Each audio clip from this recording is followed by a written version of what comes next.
بسم اللہ الرحمن الرحیم۔ دوسری وحی سورہ مدثر کا یہ دوسرا حصہ ہے جس میں ہم سورہ مدثر کا تعارف اور اس کے شان نزول کے بارے میں پڑھتے ہیں۔ تعارف میں ذیل قرآن سے یہ تعارف ہم دیکھ رہے ہیں کہ پیر کرم شاہ اس کے تعارف میں لکھتے ہیں کہ اس سورہ مبارکہ کا نام المدثر ہے۔ اس میں 2 رکوع، 56 آیات، 255 کلمات اور اس کے 1010 حروف ہیں۔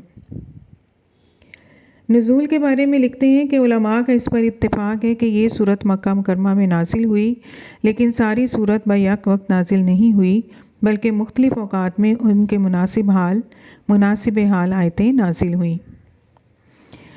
اس سورت کے مضامین، پہلی 7 آیتوں کے بارے میں بعض حضرات نے یہ بھی کہا ہے کہ نزول وحی کا آغاز ان آیات سے ہوا، لیکن محققین کے نزدیک یہی بات مسلم ہے کہ سب سے پہلے سورہ اقراء کی آیتیں نازل ہوئیں۔ اس کے بعد کچھ عرصہ کے لیے نزول وحی کا سلسلہ منقطع رہا۔ یہ دن حضور صلی اللہ علیہ وسلم کے لیے بڑے کرب و اضطراب کے دن تھے۔ طبیعت ہر وقت بے چین رہتی۔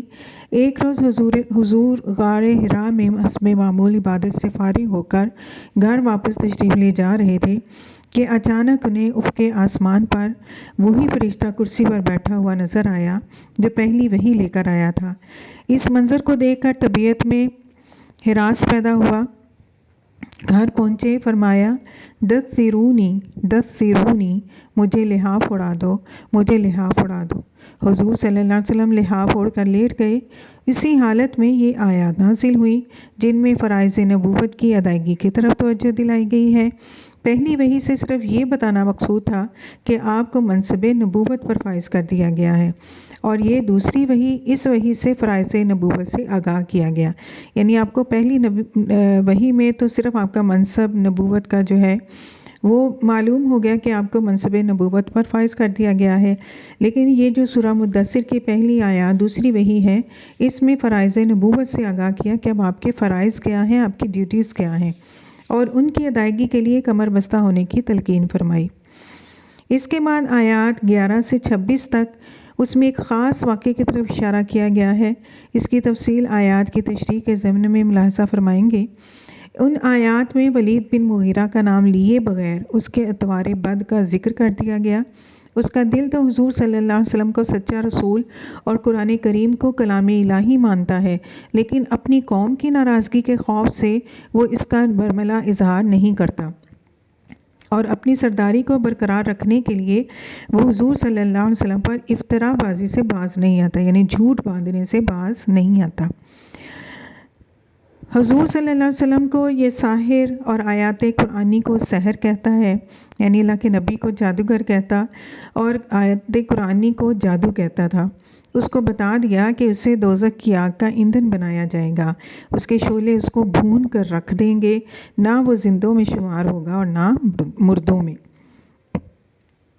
اس کے بعد آیت 21 سے رکوع کے اختتام تک دوزخ کے بعض حالات پر روشنی ڈالی۔ دوسرے رکوع میں بھی دوزخ اور دوزخیوں کے حالات کا تذکرہ ہے۔ آپ کی خصوصی توجہ کے لائق وہ سوال و جواب ہے جو اہل دوزخ اور اہل جنت کے درمیان ہوگا۔ یعنی اس صورت کا جو دوسرا رکوع ہے اس میں ایک ڈائلاگ ہے جو دوزخ والے اور جنت والوں کے درمیان میں ہوگا، اور اللہ تعالیٰ نے اس کو بیان فرمایا ہے۔ اب کیا ہوگا اس ڈائلاگ میں کہ جنتی ان سے پوچھیں گے کہ تمہیں کیوں جہنم میں گھسیٹ دیا گیا، تو وہ جہنمی جواب دیں گے ہمارے جرائم میں سے 2 بڑے جرم یہ تھے کہ ہم نماز نہیں پڑھا کرتے تھے اور ہم غریبوں کو کھانا نہیں کھلایا کرتے تھے۔